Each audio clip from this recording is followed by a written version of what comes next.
Hi, everybody. Hi, everybody. Hi, everybody, and welcome back to the Talking About the Big Stuff podcast with Michael Cole and Matthew Cravat. I am Michael Cole. And I am Matthew Cravat. Welcome back, everybody. Tonight, I want to talk about censorship and a double standard, or not a double standard, double standards within censorship. Mm-hmm. So, again, like last week's topic, this came out of a conversation Alex and I were having. And again, I don't really remember how it started. I just was like, ooh, this is a good topic for an episode. Stop talking. Save it for the pod. Save it for the pod. So, as he censored Alex's conversation, so he can save it for the pod. Yeah. So we talked about, him and I started the conversation talking about censorship and how it is unequally distributed across genres of music. Like, I think it was a musical thing first, and then also how we don't apply the same standards to different art mediums when it comes to censorship. Agreed. And so I'll give a couple of examples. And an example I've been going with for 20 years is big rap fan, have been listening to rap on the radio for, again, since I was like able to drive, basically. And if you listen to rap music, there is a lot of stuff that gets censored. Yes. And bless you, Matthew. There is a bit that Dave Chappelle at the beginning of one of his Chappelle Show episodes talks about how he heard "aw, skeet, skeet, skeet, skeet" on the radio, and he goes, "That can only mean one thing. White people don't know what skeet, skeet, skeet means." And then then within I don't think I'm exaggerating when I say this. Within a week, the next time I heard that song on the radio, when they go "aw, skeet, skeet, skeet," it was beeped out. And yeah, so the Jewish version is all the Yiddish words that are severely profane that get through on TV all the time because people know the generic use of it, but they don't know the profane definition of the word. We're like, no one in Middle America knows that means really big penis. That wouldn't have been on there if they knew that's what it means. Yeah. But so the "aw, skeet, skeet" thing gets censored, and lots of stuff gets censored on rap songs where I think it's ridiculous. Now, there is a Lil Wayne song where he talks about weighing sins on a lever scale, which is a double entendre for drugs versus actual sins, right? It is a double entendre, but they beep the word scales out, which is crazy to me. Yeah, that is crazy work. Yeah. Like that is just insane. So here's the double standard, though. Those are two songs with black people singing, and specifically within the rap genre. There is a song that I think everyone here, including everyone watching on the live stream right now, will know, and it's called "Laid" by James. Now, you may not know the name but it's the neighbors complain about the noises above. That song. Do you know what I'm talking about? My name is Uka. I live on the second floor. That's not the same thing. Different noises. What is it? Different noises. Maybe different noises. No. This is the lyrics are, and I stopped before I got to the thing that is I've literally never heard censored on the radio, which is the neighbors complain about the noises above, but she only comes when she's on top. When she's on top. And she only never comes when she's on top. Yeah.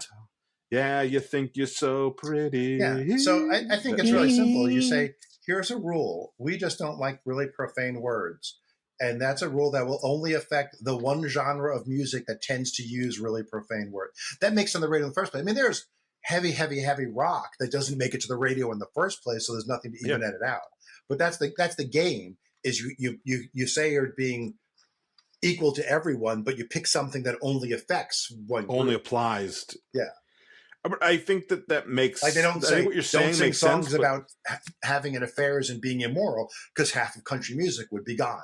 Like, so that's not what they censor. You know, right? I was going to don't take mine. Don't take mine. Oh, sorry. I was going to get to that in a cheat minute with your idea. But I think that, like, when you talk, I mean, that, like, the scale thing, the scale has at least two meanings, and it is not particularly profane. And you're beeping out the word scale because a black person is singing it or because a rapper is singing it. If we want to be a little well, no, more really, generous. because it's specifically drugs. So there have been probably double. use of the word scale in hip hop or urban lyrics, and it wasn't, and it's because it wasn't in that context, you know? Right, but I'm saying that this is like the fact that it has the double meaning should make it more acceptable to keep on the I radio. agree. Yep. And then you've got like I suppose you could argue that he doesn't mean she orgasms, but you'd be really stretching the she only comes home to the you're- second yeah. floor when she's on top upstairs. Yeah. She only arrives when she's on the second floor. She only arrives when she's not like Clearly that. She that's only what it arrives means. when she's on I don't the know what second else it floor. could mean. Yeah, like there is literally like I think it's an insult to not you, Matthew, but it's an insult to our intelligence for them to even make that suggestion. So like us, your statement isn't an insult to our intelligence. Yours is a joke. Mine was a highly intelligent, ironic piece of comedy. Yeah, I agree. Anyway, so then we talked, Alex and I talked, and you just got kind of to it, but there is obviously the censorship of literal censorship, and I put this in the notes on the show, but also there is like our societal comfort level censorship. Yeah. And we have been hearing for my entire conscious life about how rap and hip hop lyrics, which again, I think most often is coded for black music, is more violent, is more misogynistic, more homophobic, and there is some of all of that in there. There is definitely some violence in country music. Like the best country music is typically violent music, right? Like if you go to real true country western, it's cowboys shooting each other. That or there's the night the lights went out in Georgia, and it's about a guy coming home and finding out that his wife was having an affair, and continue what it's about. Keep going. And then they think he kills her. Well, I mean, it's pretty explicit that he doesn't kill her because don't spoil the 50-year-old song. Little sister don't miss when she aims her gun. Liam may want to learn that one. Don't spoil it. Yeah, she's listening. She's at work, but it must be slow because she's on the stream. Yeah.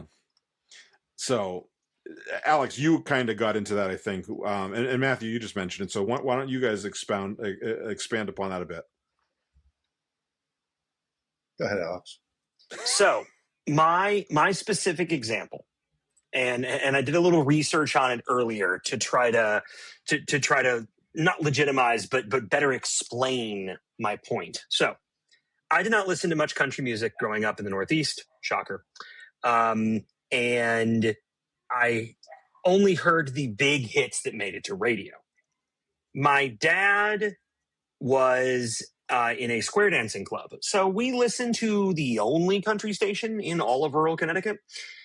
And the song Fancy by Reba McEntire is a very big hit in Fancy don't let me down. In 1990. Fancy don't let me down. Now, get an idea, because I imagine everybody knows we're going to set the stage.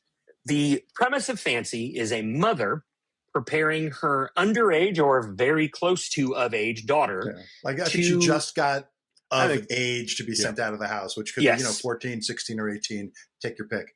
To be courted, to be courted, or at least proselytized by grown adult men in, I guess, wherever their downtown is.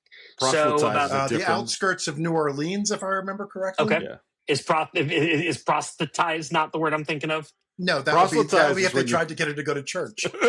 Oh, they were going to church. They may have done that too. They may have done that too. So prostitution themselves. And about a third to a half of the song is details about her picking out the color of the dress and all this.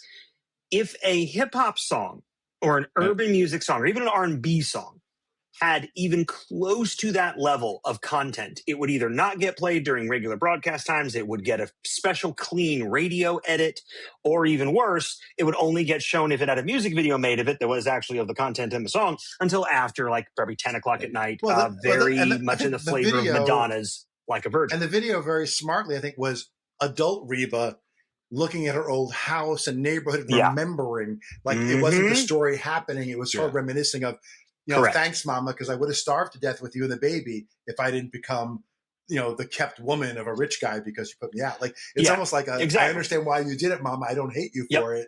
And look where I am now.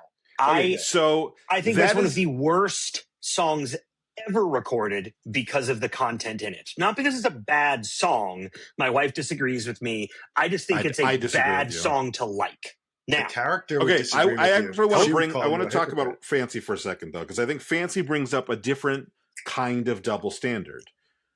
Country music gets away with it. That's the double standard. No, but a second double standard, which is if the song has a fun beat. It gets away with so much more. It can get away with so much more, including black music or R&B or hip hop. And the example is because you started saying like black Tone music Loc was all over the place with sex and shit, man. No, but those concerts got canceled and cities wouldn't allow them. And the same thing with Two Live Crew. No. Yeah. They did not get treated up in New York. I heard them all the time. They weren't. They didn't get treated the same, dude. Here's an example. Now, this is probably out of our live viewers, I would imagine this song will only apply to Ricochet Rita being in the same age group as you and me, Alex. But City High, What Would You Do? That is an immensely popular song. It had like kind of a fun beat and sound. Like if you don't pay any attention to the lyrics, it's a kind of fun song. But if you pay attention to the lyrics, it is horrifying. It is essentially about a guy who's a couple years out of high school, goes to a party, and one of the strippers at the party he went to high school with, and he takes her out onto the balcony and chastises her for being a stripper. And she says, what would you do if your son was at home crying on the floor because he's hungry, and the only way to feed him is to sleep with a man for a little bit of money, and his daddy's gone somewhere smoking rock now, in and out of lockdown. I ain't got a job now. And so this is like it is. I would argue that it is as bad as Fancy, if not possibly slightly worse. Because I'm with you on that. I think the audience of that song up until fairly recently was like, yeah, why is she being a hoe? And I think it's like, she lays out the argument why she has to do that. Fancy says, if you're judging me and my mama, you're a hypocrite. Because we did what we had to do to stay alive. Because the implication is that her mother and her baby sibling starve to death and die after she leaves. Like that's why she left, because it was all three of them could die together or one of them could survive, was kind of the implication. Yeah. So I would say my only real, similar song was the story that one time that I was looking through a girly magazine and my blood ran cold because my high school sweetheart was a centerfold. Ricochet Rita just mentioned that. I love that girl. That's my cherry butt. Cherry butt in the chat. So you gave a great example of a song that is kind of even on the same sort of subject matter, that a hip hop song, What Would You Do by City High, came out in 2000. Was that right? 2001. It was 10 years after Reba McEntire's Fancy. All right. So if we're talking about other 1990s hip, the top hip hop of the era. So we've got Public Enemy song about your struggles. Public Enemy, Fear of the Black Planet, Ice Cube, America, KKK's, America with 3 Ks, Most Wanted, LL Cool J's Mama Said Knock You Out, A Tribe Called Quest, People's Instinctive Travels, and The Paths of Rhythm, and Brand Nubian, One for All. So those are the top rap and hip-hop urban albums for 1990, the same year that Fancy comes out. Now, country music has always, for me, been the get drunk, beat her, run away, revenge, boys will be boys music, which I'm not a fan of to begin with. However, that's the worst era of country music. I'm so sorry that that's the era you came with. The 90s? Yeah. The 90s Yeah. is better than modern country music, where it's just crack a beer, wear blue jeans. Yeah, no, that Drive was the a start of truck. it. I mean, that's where it is. That's where it's. I mean, Yeah. we're in that era still. The late 90s. Kenny We're- Chesney is what Kenny Yeah. Chesney ruined country music. Yeah, Yeah. we're well, and then 2001, totally. I mean, all the machismo, super patriotic stuff. Totally put the nail in the coffin. But the 90s Yeah. is when country western went away and pop country took its place. I was about to say and country and became western jingoistic crap. pulled away. But it was at in the least pop, a storytelling medium still. It is no longer that. Yeah. It is literally And just... there were still handfuls because you had your Clint Blacks and your Dwight Yoakams and Yep. and Garth Brooks is a great... Garth Brooks, who yeah. was a god among men. I just can never remember his name, so he's the last one I mentioned. Leave us I'm alone, the guy Garth who was Brooks. Chris Gaines for a while. Like I have to describe him to get his Oh, name. Chris Gaines, dude. Yeah. What I am a fan of his comedy, maybe not a fan of his politics, but Tom Segura and his wife Yeah. hate Garth Brooks. Well, And they joke about love him the whole murdering thing. people. You're like right. being- Where the being- bodies, Garth. Where the bodies, Garth. Love that. Yeah, So you anyway, you started saying it not a fan of his politics, and Mike had this look of Garth Brooks is the most liberal person in country. he music. is. Oh, then you Tom took a is turn. not. Gotcha. Okay. So like my concern is very much Mike's as well. Country music, especially in the 90s, got away with a lot more symbolism / direct references to some pretty heinous shit. But hip hop was the music of gangs and black people. So that got the axe. And when I worked in radio, I had so many more clean versions of urban hip hop, R&B, and rap songs in my deck than I ever did of a metal song, of a rock song, of a country song. I could play near rape on those and it'd be fine. But if it was like talking about loading bullets into a magazine, oh, no, can't talk about that. And it was very much what changed with the distribution method. That's really where I see the censorship shift. And I want to hear Mike's ideas on where film and art and television, or film and television, got its different shifts, because music was the one that I can speak to the most.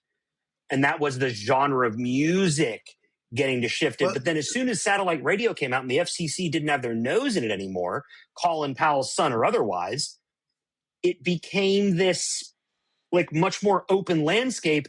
And guys like, I was talking to my wife earlier about it. I was talking about Howard Stern and how when he went to satellite radio, him being able to say anything he wanted kind of took off some of the polish and some of that's the where I'm excitement. pro censorship. When I said I'm pro censorship, that was when I said I was going to be pro. I didn't know when Mike said the topic was censorship, he really meant it was racism, and he's just using censorship as an example. It's not always. This conversation has Just nothing because to do with I'm censorship. here, This doesn't conversation mean is it's about purely about racism. the racism of the government and the people in power. Yeah. They use censorship as a weapon. This is not about censorship. This is about racism. This conversation. Well, even the commissioner of the I was gonna FCC say, is like this. In our comedy shows, we did like PG-13 shows, and we did late night shows at 11 o'clock that, you'll end up in a fetal ball crying, why did they do that at the end of the show? And it was easier to be funny in the PG-13 because if you just skate up to something risque and pull back is funnier than saying the dirty thing 9 times out of 10. Yes, you're right that racism is a huge thing, but it's kind of like in America, what isn't underlined by racism to some I know. extent. Yeah, but this particular conversation has all been so the far racist example. Okay. Well, that's where I want to get into. Well, the reason the Howard Stern one is a big deal to me, and I can see your pro censorship take, Matthew, is because his. But I really mean self-censorship, though. I don't think Howard should be told he couldn't do it. I think for us, when we did our PG-13 show, it was better. Because it was almost more fun and creative. Not that anyone should make us do a PG-13 show. Right. So here's where I think it's not racism, or not, why the episode is not racism. Again, the City High song played on the radio is pretty much uncensored all the time. Yep. So I think there is that level of double standard of like, if it sounds fun, we're cool with it because people don't listen that much to lyrics. Yeah, but I think that second half is important. They people didn't know that it was a race because it wasn't a hip hop song, or they would have done it had they known. It is definitely a hip hop song, City High. No, but they didn't know there was offensive stuff they could censor. Oh, City High, they didn't know what the words meant. Yeah, right. And Okay. I'll use the example to go back to my comedy roots. Our former musical director, which name should I use, Jerry Butt? Churd. Let's use Churd as one of his many names that he's used in his career until he found out the sexual deviant term that Churd means. He used it as an abbreviation for Richard. He's a third before he used the second half of his name. And his fans were the Churd Reich. He used to say that he did a lot of ex-love songs. And if he was playing in a coffee shop, a coffee house kind of thing, and you weren't paying attention, you were humming along thinking he was singing a love song. But as soon as you focus and listen to the lyrics, you're like, this guy is fucking misogynist, because you heard what he was actually saying in his ex-love song. Similar to, we just, if you're watching later on, it's the 6th of July after the 250th 4th of July. And I heard Bruce Springsteen, Born in the USA. I'm forgetting what the other one is. And it's like all these songs that people think are patriotic because they're not really paying attention. They're just hearing USA. New Jersey wanted to make CCR? it the state anthem, and it's about wanting to get out of there because or commit or suicide. John Lennon's So This Is Christmas, and it's like, yeah, I mean, he's making fun of how we can just like, oh, everything's great. Yeah. Like, so and actually when I was in Zebulon, regrettably, at a baseball game, regrettably, hey, I just said that. You're Cherry Butt. Ricochet Rita grew up in Zebulon, and it is where Mr. Nimrod is listening to us from. So I'm really sorry to hear that for both of you. And we found amazing pizza, Armando's Pizza in Zebulon. Armando's. So good. So I was there, and Creedence Clearwater Revival, that song that a lot of people associate. That was the one. Was the one. Yeah. Someone was playing it the other day on a reel, and I was like, him hating war. Well, it's also about like, I'm not rich. I'm gonna have to go to this war. I ain't no fortunate son. I'm not a politician. Good old USA, because it's got a funky rock tune. Like, oh God, bugger off with that shit. So I worked at a multi-format station. Genre. I worked at a multi-genre station, and I worked there through a buyout that the genre changed. And I remember when the station manager and the program manager came in and like was going through the record bins. Back then, it was just hard-sided cassettes, and he's going through the DAT tapes, and he's like, nope, and it's all the hip hop stuff. And I was like, wait, are we changing format? He goes, oh yeah, we're going to adult contemporary. I was like, I'm like 30. What is that? And he goes, okay, youngin, dentist's office, like yoga studio. And I was like, oh, it's Soccer Mom Pop. And he says, yes. So it's Soccer Mom Pop to play in the car with their daughters and their kids going to like soccer games. So I have a funny story. Like all the hip hop couldn't be in there anymore because it was all too edgy. And then my autistic ass would point out to him like, this is like nearly the same content. But like Mike said, the tune's different. So it's got to be boys are boys, and we can drink beers and have trucks and beat our wives and leave our families in poverty and like, yeah, like, jerk off with that shit. So I think censorship is, and my thing with oh my God, brain guy from New York, Howard Stern, was that when he went to radio, like Matthew was saying, he could say anything. His ardent fans moved to that platform to really hear him for the first time ever, uncensored. It was one of their biggest ad pushes that he was now able to say anything he wanted to. It often because he also had late night TV pay-per-view shows where he was completely uncensored, visually and audio. But for the Daily Show to be uncensored. So what's cool is his TV stayed because people wanted to see how far E would push it before they would cut to Robin Quivers or Gary Dell'Abate. Like, at what point are we not going to see this prostitute's anatomy pop out of her clothes? We're going to have to cut to Robin or Gary, like, just coming off and doing a Coke line on his desk. Like, that's what we had to do because Stuttering John was still there at the time, right? Yeah. So or Stuttering John. So like that made his stuff edgy and fun. Like you said, the PG-13 was more funny because you weren't just walking right up to the door, opening it and stepping through. Country music got that pass and hip hop never did. And that sucks because I will listen to hip hop my entire rest of my life. You cannot take the hood out of me. People have tried. And I just, you can't take like the hood that. off of you. That was last week's episode. I really realized I told just you said it was that. about the same thing this week. I told Oh you. my God. Okay. And as soon as it's like, this is not about racism, I'm like, that's just because I'm here is not why. Anyway, so as far as hip hop and censorship, and I think this goes more to Matthew's point that this is racism largely, but a thing that as a white kid, as a white millennial, that almost every other white millennial I know, their parents did this, is they didn't understand the words, so they just believed that basically all black music was bad because they couldn't understand the lyrics. And so 100%. they, whatever was the 90s version of Fox News was like, don't let your kids listen to this. And so like I remember listening to Fox News. That would be Fox News. Was Fox News around in the 90s? I don't remember it. It definitely we also didn't have cable. It definitely was in the late 90s. Okay, we didn't have cable till probably around 2000. So I don't know. But my parents, I know that Sarah has mentioned it a little bit with her mother and her, and her dad never did it then, but he kind of is like, I don't like 1996 it launched. Okay. But like, and lots of my friends and stuff, and Alex, you're, roughly the same age as me. You've probably got a little bit of this, but like, there was that level of like, what did they just say? You're not allowed to listen to this.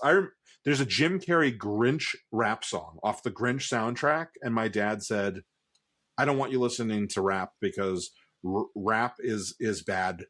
Even if this song in particular isn't bad, rap is bad. I remember that from a Cinnamon episode that we watched over Christmas. You were talking about it, And then there was a Will Smith song, and I don't know. I don't know what song it was, so I don't even know. But there's a line that one of my parents, I want to say it was my mother, but it could have been either of them, said that Will Smith said, white people will make you mad. So I wasn't allowed to listen to Will Smith.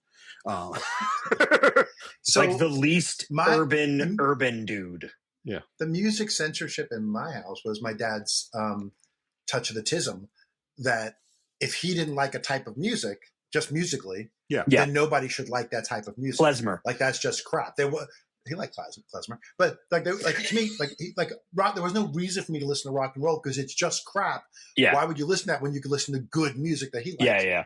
And my challenge at one time, and this is not a rock and roll thing, so I'm not saying it's rock and roll. It's some amusing story because my father thought it was. We're driving to visit Alex in Connecticut. We're driving to Connecticut, and I says to my dad, hey, I have a cassette here. Can we pop it in the player? He's like, well, what is it? I'm like, it's Grateful Dead. You'll love it. He goes, I'm not listening to that rock and roll heavy metal crap. I'm like, no, Grateful Dead's not like that. He goes, I don't want to hear it. Fine.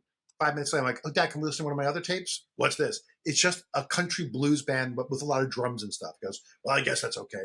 Pops it in. And he's singing along all the classic country blues songs that the Grateful Dead are singing. And then I finally tell him it's the Grateful Dead. He goes, well, this album's okay. I'm like, Dad, this is all the albums. This is what the Grateful Dead is. You just don't like the name. And the name made you think it's something other than what it is. Yeah. And then later, one of my dad's bands played a Grateful Dead classic. Well, it was older than the Grateful Dead. It's Rider Blues, which goes back 100 years, but it's one of the Grateful Dead's big hits. Their cover of it. And then my dad's bluegrass band used to cover it as well. My father, same thing. When we found his only classic rock record, which was Dark Side of the Moon, fantastic record. It was like the only one he ever bought, and it didn't make sense when it was mixed in with the Kingston Trio and the Beach Boys. Did we're he talking have like it synced with Wizard of Oz? Is that why? No. Okay. My dad never did a drug in his life. No, you don't need to do a drug to do it. That's not a drug thing. The lyrics just match up nicely. Yeah, but the lyrics, but also there's a little bit of ching happens when the colors start. Yeah. But there's lyrics and as the munchkins start to pop out, it's like all the cash register noises. Yeah. But lyrics show the thing about balancing while she's walking on the fence. Yeah. There's a couple of sync-ups. I was running with a stereotype that people who listened to that record were probably smoking dope, and my dad would call it dope. So That's where I was wouldn't be a going. I was bad trying to make a stereotype. censorship play. So, But he was listening to folk music. What do you think about like the Dave dope problem? Arnold and smoking Absolutely, dope. we have too many no, dopes. right. He was listening to folk music, but exactly. I said he's a conundrum. You guys will never meet him. It is what it is. So I've already met him. I've been doing my research on you. Anyway. Oh shit! Oh shit! Did you do That it on was purpose perfect. or Yes, okay? that was I perfect. thought you just dropped Perfect. signal for a second at the right time. That was hilarious. That was perfect. So I want to talk. So it had a stigma. He would hear Grateful Dead and he'd be like, "Oh," I'm like, "You have a Pink Floyd record. What is wrong with you? Like, stop." It had a stigma. You're right. The Grateful Dead had this. Why is it going to be Pink Floyd? Why can't it be Red Floyd? Did it get bleached? I don't understand. Because you're on. Because they can't sort their laundry podcast. That would be appropriately. cinnamon. That was a All right. cinnamon. One other kind of weird stereotypical or censorship thing, double standard that happens is that we don't judge artistic mediums with the same thing. So I think that when you talk about rap and country, those are, and I've gotten kind of people think I'm crazy when I say what I'm about to say, but rap and country are in a lot of ways the most similar of the popular music because they're storytelling. Rock is largely not a storytelling medium anymore or genre anymore. But when you have those two comparison, but like people don't, if you're doing a storytelling genre versus like a movie, there is a double standard there. So like, for example, I'm a huge Eminem fan.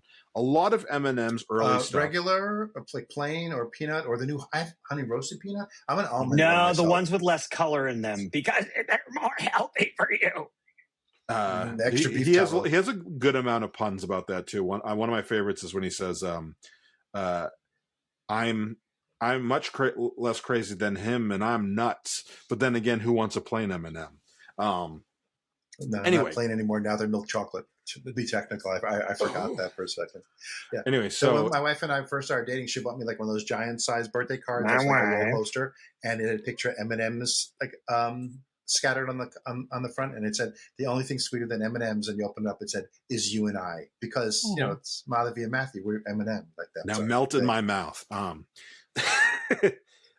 So anyway, Eminem, I'm a big fan of Eminem, but if you listen to a lot of his early stuff, it's very violent. Nut in my mouth would be the joke, but that's okay.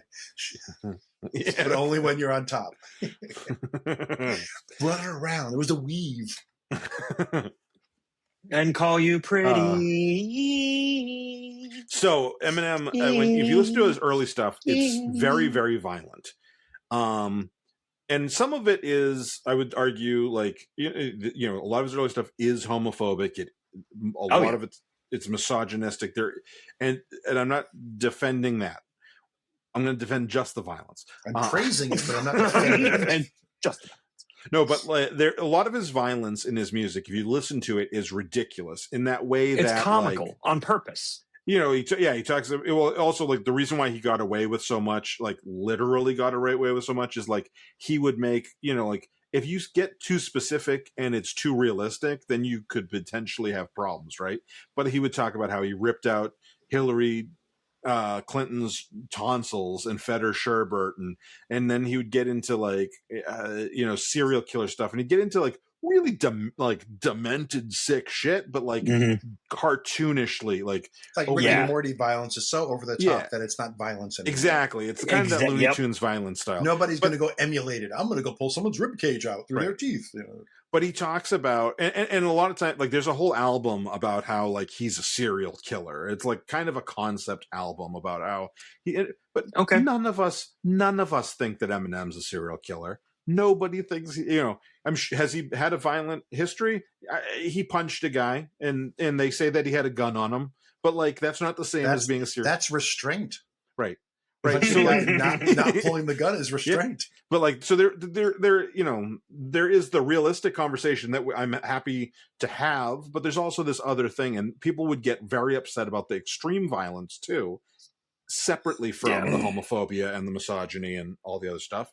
And when you look at it, it's like we don't get upset. Like I don't dislike I almost said Hannibal Lecter. I don't dislike Anthony Hopkins because he played Hannibal Lecter, and it's very clear to me that like Slim Shady is a character that is supposed to be a serial killer, like in this album or in in general. Like, but none of the like what he's not doing is claiming realistic shit. Like lots of other rappers, I think that you could argue are claiming shit that you're like they might have done that, or they're storytelling things, or they're trying to make you believe, or they're trying to make you believe that they did do it. Like, country music, a lot of that stuff could be stuff that like I mean, it's usually not first person in country music. I guess that's the slight difference. But like there's lots of these things where we talk about all these little bits and pieces and we don't hold it to the same standard as like nobody thinks Anthony Hopkins is a cannibal. And no, I shouldn't say that. I think that nobody other than our president of the United States thinks that Anthony Hopkins is. Although, to be fair, we don't know which Hannibal Lecter he was talking about. He could. There's been 4 or 5 actors now that have played Hannibal Lecter, and it could be any one of them, except the first one because he sucked. Did he? But he's great in other stuff. He's great in Super Troopers. In Succession, apparently. The guy that the guy from Manhunter was in Super Troopers. Yeah, he'd be like 80. Mike doesn't know what the first one was. I think Manhunter. He would. William Peterson or Brian Cox. Brian Cox is fantastic. Stop. Brian Cox is Hannibal Lecter. The other guy. The other guy is the CS. I thought the movie sucked. I don't remember anything about it except me and my friends saw it before we knew anything about Tom Harris books or anything. It was just a TV movie, and it was the worst piece of shit. I don't think Brian Cox was that bad in Manhunter. Maybe he wasn't. I just remember the movie sucked. That's all I really remember. I just want you to take back that you didn't think I knew what the hell I was talking about, when apparently I'm the only one who knew what I was talking about with Brian. Yeah, okay. I don't know how much extra credit you get when you're the only one who knows. I'm gonna care. We have no one to check it against. Whatever. But he is arguably one. He's very famous now because he was on Succession recently, and I don't think not that because he was in Manhunter. Not because he was in Manhunter. I was going to say I don't think Super Troopers. He did have 6 fingers on one of his hands in Manhunter, which is something that none of the other movies ever bothered doing for Hannibal Lecter. Commitment to the role. Yeah, he grew an extra finger. Maybe that character is the same as the Christopher Guest character from Princess Bride, and we never connected them before. Or it's a lineage. This is not 6 Degrees. Wrong podcast. The lineage is a good idea, actually. That it could be like when my grandfather worked for Prince Humperdinck, and he created Prince Humperdinck. Worked for Prince Humperdinck. My great grandfather had a pain machine. Pain machine. I prefer it a little more personal. And remember, this is for posterity, so be specific. This is from my cookbook, so be specific.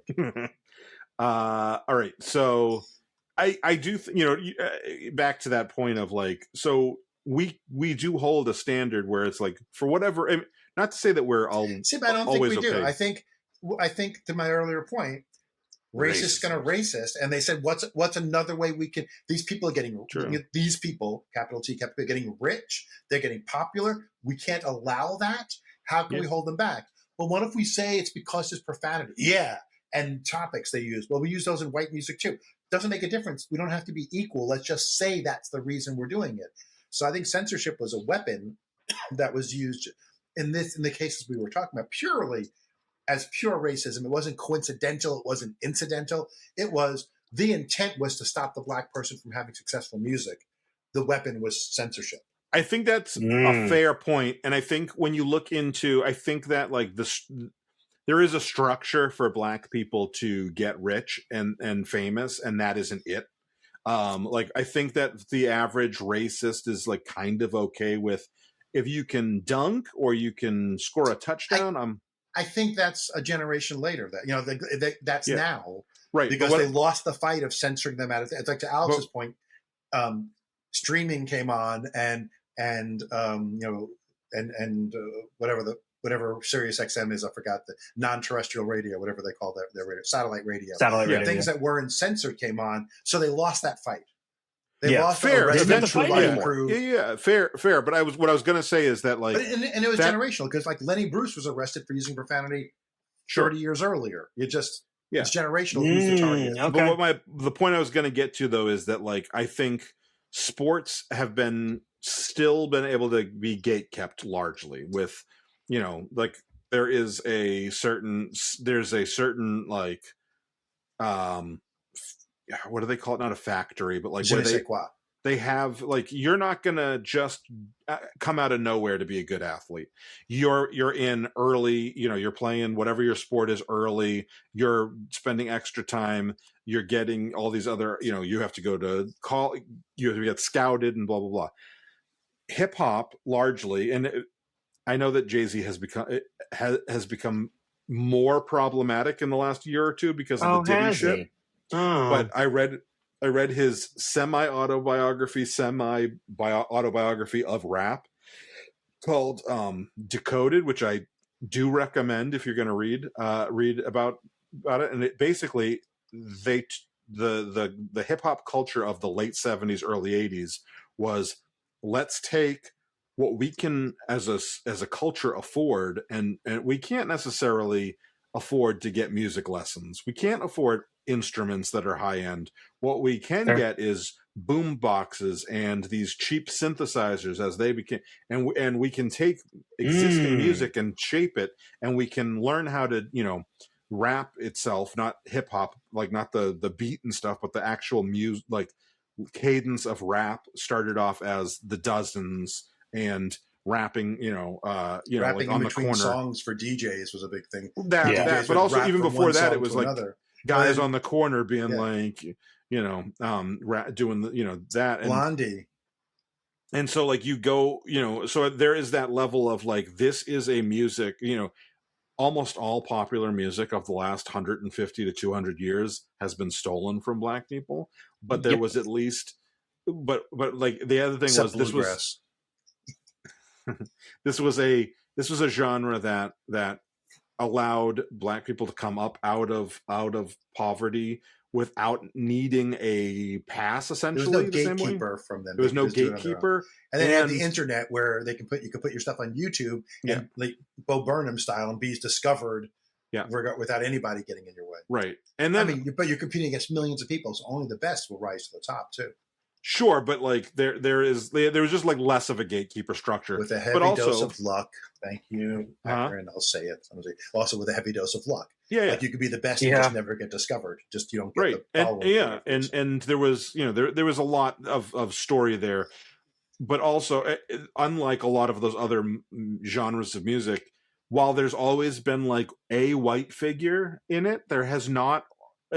I would say the last 5 to 10 years, there's been a little more of like a boom of white people, but there was the Beastie Boys for a year or two. There was Vanilla Ice, and then Eminem comes in 20 years into hip hop, and Eminem is the only one for another 10 to 15 years who's doing any other than one hit wonders and the Beastie Boys, which Beastie Boys are rap, but they're hip hop, like in the traditional sense. But I would say what sets Eminem apart to me as an outsider to hip hop, just from what I've seen of hip hop, is he's the only white performer that universally the top Black performers rank in their echelon or even higher than them. Like nobody, like rappers in the 80s or the 90s rather weren't saying, that Vanilla Ice, he's better than me. None of them were saying that. But people will bow down to Eminem as one of the top 5 rappers. Well, and I think that, like, so I've said this, he's different level skill to anyone. When you talk about Eminem, like I've said this to Sarah and Logan a few times. The coffee caramel flavor especially. Oh, so good. If you listen to Eminem's first big hit is My Name Is. What? I like My Name Is. What is it? That's the name of the song. Name of the song is My Name Is, and I'm not going over this joke too long because I want to actually get some points out. Third. That's his first big hit. If you listen to that song, especially if you listened to that song in 1999 when it came out, it sounds like it's going to be a one-hit wonder. Like, it's a great song. I agree love with the that. song. I can agree with that. But like, I remember hearing it and being like, "Oh, there's another Vanilla Ice. The song's good." But, Yeah, and I think that like that's where you get into is like how, you know, he get to.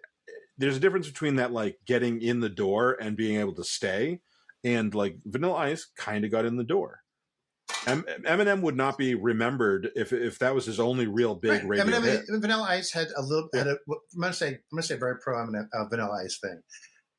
That man could dance. If you even look up his oldest, like first appearances, he had great dance moves, and he made 2 or 3 catchy little ditties. Eminem is a full-on artist. So hold on. Someone who made a couple ditties. So you think Vanilla Ice paved more than Mark Wahlberg did? Absolutely. That's a joke. Your average person doesn't know that Mark Wahlberg was a rapper, and Mark Wahlberg had like one song that he's not even the main thing. Yeah, you're talking about Donnie's brother. Yeah. Did he do something? The like every guy? time that song the comes out, underwear. like my you know, like I come from Massachusetts, obviously, where they're obsessed with Mark Wahlberg. I don't understand why. They just love the Asian hate. I think that's what it is. I love how they punch a Chinese guy in the face. Lick their piss up. But you can play that song and people don't know it's Mark Wahlberg, and they know the song. And so that is it. And not to mention he has separated himself from that. I think it's a little offensive that you don't choose to use people's chosen name. It's Marky Mark's song. Yeah. It is Marky Mark and his Funky Bunch. He does not like being called Marky Mark. The actor does not like to be called Marky Mark. The singer was Marky Mark. However, Mr. Wahlberg, you go get yourself a Marky Mark Wahlberger. Don't dead career him, and I don't mean his current acting career, because his acting career obviously is alive, but his despite lack of talent, you just don't like this dude. We need someone with a Boston accent and people have name recognition. Get the Wahlberg. Yeah, but you got Matt Damon and Ben Affleck, both better. No, I meant for TV. Like, no, I love that. You're like, we need a guy with a recognizable Boston accent. Fuck Bill Burr. Hit the Wahlberg. Bill Burr's too much. Too busy. Great.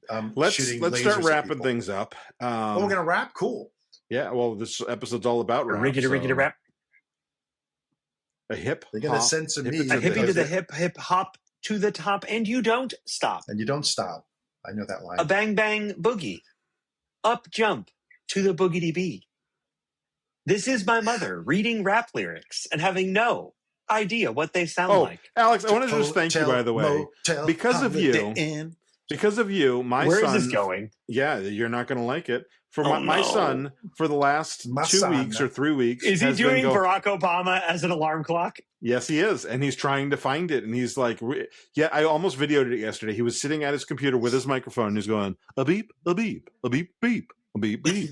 I'm Barack Obama doing I'm Barack Obama as an alarm clock." And it's not like your impression was slightly better than his, but his is not, it's not recognizable as Barack Obama, because I don't know that he's even heard Barack Obama speak, because so I've been listening to that. So that's great. Thanks for that. I'm listening to that now. All right. Beep. Matthew, beep, beep, you start us off. Beep. Hey, listen, if you've been if you've been watching this on video, we appreciate you. You have to look at our ugly mugs while we talk about this stuff. Go ahead and show your appreciation. You made it this far. Hit the like on the video. If anything we said offended you or cheered you or you agreed with or you disagreed with, leave it in the comment section. It helps the algorithm, even if we're not going to respond to you, because we're not. It helps the algorithm. Help us help you bring more content. I will respond when I see it in 3 to 6 months from now. I pretend to be my brothers on Brooklyn Brothers Food Review and respond to comments made to them. I do it all the time. So go ahead and like the video, comment on the video, follow the channel if you're not already following us, subscribe to us. And hey, if you really want to be cuckoo crazy, ring the notification bell, because you may be watching an edited version of this video. If you had notifications on, you would know when we go live, and you could watch the video as we go, unedited and uncensored. And I can't think of a single other way you could possibly watch this video live uncensored.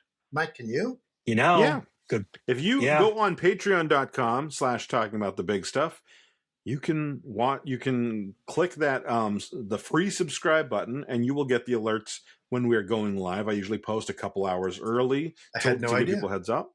Although gosh, Matthew that's doesn't usually fantastic. pay attention to it. And then you can if you want. Some of us are busy prefer. masturbating. We don't have time. Oh, I have a good story for you. I'm on the guest account. I can't mark stuff. Stop. Anyway, so if you want to do something more than just subscribe, which does help us because the algorithm, can masturbate. You can go to you can pick the $1, the $3, or the $10 option. The $1 gets you the episode early. $3 gets you all the stuff I cut out to make it YouTube friendly, and the $10 version has some extra stuff at the beginning. In this case, you'd get to hear Matthew sounding like a robot, singing Mr. Roboto. And you get to see Alex flickering like lightning, even though the lightning didn't start until 10 minutes just ago. about now. Thunder only happens when it rains. Yep. Is it raining at your house? Isn't that a country song?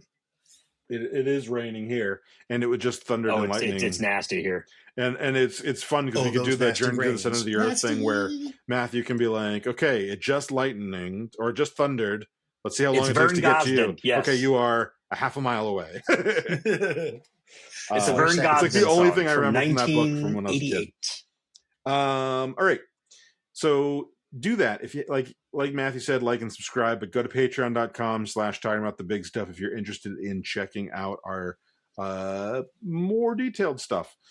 And if not, do it anyway because we want you to, and it would help us. I would appreciate you doing it because it keeps me coming back to be verbally abused and berated by these middle-aged men. Yeah, I was on your side. I think Mike is the bad one this time. Yeah. Anyway, Matthew, what's your last thought? My last thought is I just wanted to thank you all for talking about the big stuff. But Alex, I have to share what I really think about you now. You are such a...